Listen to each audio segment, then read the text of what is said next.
नमस्कार दोस्तों, आप सभी का मेरे इस YouTube चैनल शापित हूँ में स्वागत है। पर एक बात, यहाँ पे डरना मना है, तो जल्दी से सब्सक्राइब कर दो और बेल नोटिफिकेशन को ऑन कर दो ताकि मेरे आगे आने वाली कहानी आप तक जल्दी पहुँच पाए। आज की कहानी एक सिक्योरिटी गार्ड के साथ घटित डरावने आप बीती की है, जो कि मैं आप सभी को सुनाने जा रहा हूँ। कहानी शुरू करने से पहले कुछ बता दूं, यहाँ हर कहानी सच भी हो सकती है और शायद एक बुरा सपना भी। पर एक बात याद रखना, जितना आप सुनोगे उतना ही अंधेरा आपके करीब आता जाएगा। So sit tight, lights off, volume high, because the nightmare starts now. Rohit एक सिक्योरिटी गार्ड था। नए ऑफिस बिल्डिंग के लिए नाइट शिफ्ट ज्वाइन किया था। बिल्डिंग पुरानी थी, 20 साल से ज्यादा। एक आईटी कंपनी का ऑफिस, जहां दिन में काम होता था और रात को सिर्फ सिक्योरिटी और क्लीनिंग स्टाफ रहते थे। रोहित को ऑफिस के हिस्ट्री के बारे में कोई आइडिया नहीं था। लोगों ने बस इतना कहा था, बिल्डिंग थोड़ी पुरानी है और नाइट शिफ्ट में अजीब सी चीजें होती है, पर कुछ सीरियस नहीं। रोहित ने बस अपना सिर हिलाया।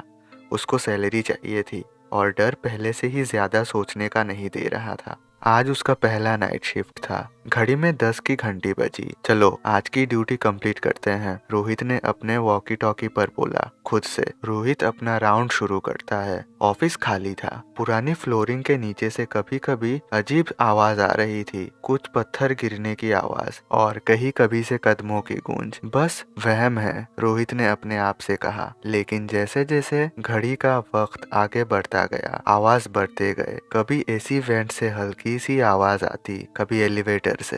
रोहित ने अपना टॉर्च ऑन किया। ऑफिस का लेआउट बहुत ही कॉम्प्लेक्स था। लंबे कॉरिडोर्स, खाली कैबिन्स और कोने जो साए से भरे हुए लग रहे थे। और तभी पहली अजीब चीज हुई। कॉपी रूम का दरवाजा धीरे धीरे खुल गया, बिना किसी स्पर्श के। रोहित ने धीरे से कहा, कोई है? सिर्फ हवा की आवाज और खुद की धड़कन सुनाई दी। रोहित अपनी पेट्रोलिंग कंटिन्यू कर रहा था। कैफेटेरिया के सामने से गुजरा और देखा कॉफी मशीन खुद चल रही थी। तभी एक कप गिर गया और फिर से वहां कोई नहीं था। ये असंभव है, रोहित ने सोचा, पर अंदर ही अंदर उसको लग रहा था कि कोई उसको ऑब्जर्व कर रहा है। अब वहां की लाइट अपने आप जलने बुझने लगी। एलिवेटर खुद बंद खुलना शुरू हो गया। रोहित ने बहुत कोशिश किया बिल्डिंग कंट्रोल रूम में जाके सीसीटीवी चेक करने का, पर सीसीटीवी स्क्रीन ब्लैंक हो गई। सिर्फ एक ही सीन रिपीट हो रहा था, कॉरिडोर का, और कॉरिडोर में खुद रोहित का साया। लेकिन कभी कभी साया अलग से हिल रहा था। लगभग 1:30 बजे रोहित बेसमेंट के फ्लोर चेक कर रहा था।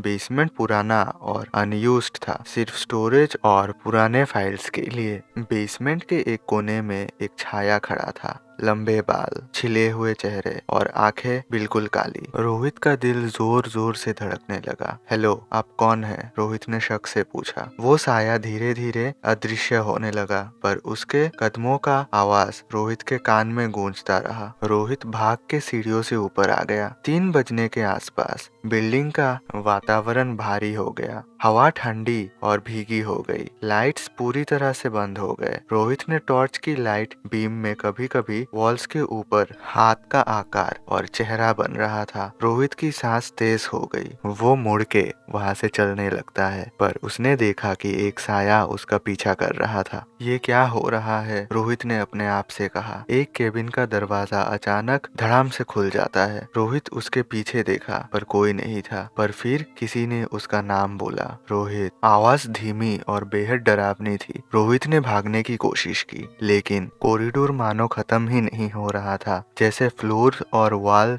शिफ्ट हो रहे हो। रोहित अब कंफ्यूज और बहुत डर गया था। बेसमेंट, एलिवेटर्स, कॉरिडोर सब सेम लग रहे थे। कभी लगता कि कोई उसका पीछा कर रहा है और कभी ऐसा महसूस होता कि कोई उसको बुलाने आया है। उसने एक पुराने कॉन्फ्रेंस रूम में एंट्री किया। लाइट्स जल बुझ रही थी। वहाँ वॉल्स पर पुराने स्टाफ्स की तस्वीर लगी हुई थी और तभी एक पुरानी लैपटॉप स्क्रीन ऑन हो गई। स्क्रीन पर एक नोटिफिकेशन दिख रहा था, आप यहाँ नहीं रह सकते। रोहित ने लैपटॉप को जोर से धक्का मारा, पर स्क्रीन फट गई और अंदर से ठंडी हवा निकल रही थी। घड़ी में अब 4 बज रहे थे। रोहित ने तय किया, अब बस बिल्डिंग से भागना है। उसने मेन गेट के एंट्रेंस की तरफ दौड़ना शुरू किया, लेकिन हर मोड़ पर बिल्डिंग और ज्यादा कंफ्यूजिंग हो जाता है। कभी लिफ्ट अपने आप खुल जाते बिना किसी बटन के, कभी सीढ़ियां नीचे जा रही थी जब ऊपर जाना था, और साया कभी फ्लोर के ऊपर, कभी सीलिंग के ऊपर, हर जगह। इतना सब कुछ देखने के बाद रोहित आखिरकार मेन गेट के पास आया, पर गेट बंद हो गया। उसके हाथ से चाबी गिर गई। एक साया उसके बिल्कुल सामने आई, लंबी, काली और बिना चेहरे के। वो ये देखकर वहां से चाबियां छोड़ के पीछे की तरफ भागना शुरू कर देता है, और वो आत्मा उसका पीछा कर रही थी। वो चीख चीख कर उसका नाम पुकार रही थी और हंस रही थी। रोहित रोते हुए बोला, मैंने तुम्हारा क्या बिगाड़ा है? तुम मेरा पीछा क्यों कर रही हो? रोहित दौड़ते हुए एक कमरे में घुस जाता है और दरवाजा अंदर से बंद कर देता है। उसको अंदर से सुनाई दे रहा था, वो आत्मा बाहर चल रही थी और उसका नाम पुकार रही थी।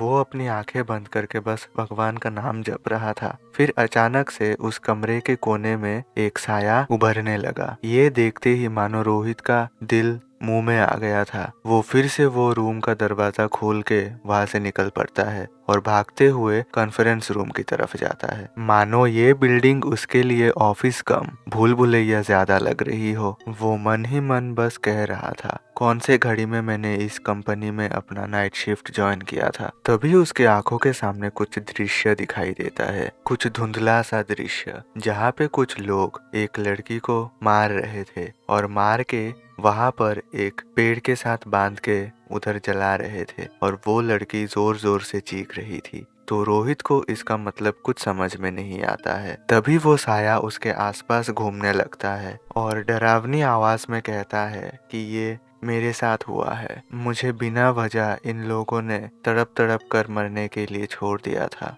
मेरी कोई गलती नहीं थी, फिर भी इन्होंने मुझे जलाकर मारा, तो आज मैं वही बदला पूरा कर रही हूँ। तब अचानक रोहित को याद आता है कि उसके घर वालों ने उसको सुरक्षा के लिए एक माताजी का चोला दिया था। वो दौड़कर अपने बैग के पास जाता है। जाकर वो ढूंढ के वो जब उस आत्मा के सामने लेकर आता है, वो आत्मा जोर जोर से चीखना शुरू करती है और रोहित जोर जोर से कुछ मंत्र पढ़ने लगता है, और वो साया एक कान फाड़ देने वाली चीख मारकर वहां से गायब हो जाती है। ये मौका देखते ही रोहित वहां से दौड़कर फिर से गेट के सामने जाता है और वहां जाकर अपना चाबी ढूंढने लगता है। आखिरकार सुबह की पहली किरण के साथ रोहित ऑफिस के बाहर आ जाता है। हवा में सामान्य ऑफिस की सुगंध और पक्षी की गूंज थी, पर रोहित का चेहरा पूरा एकदम बेजान पड़ गया था। लोग सोच रहे थे, नाइट शिफ्ट गार्ड पहले दिन में ही प्रॉब्लम हो गया क्या? रोहित ने बस एक ही बात बोली, वहाँ कुछ भी सामान्य नहीं है। अगर वहाँ काम करना है, रात के बाद वहाँ मत जाओ। बाकी सभी को लगा कि नाइट शिफ्ट करने के बाद वो कुछ अनाप शनाप बक रहा था, पर सिर्फ रोहित को पता था कि रात को उसने क्या क्या देखा। अब भी जब रात होती है और कोई बिल्डिंग के पास से वो गुजरता है, लाइट्स जलने बुझने लगती है और कोई धीमी आवाज में उसका नाम पुकारता है।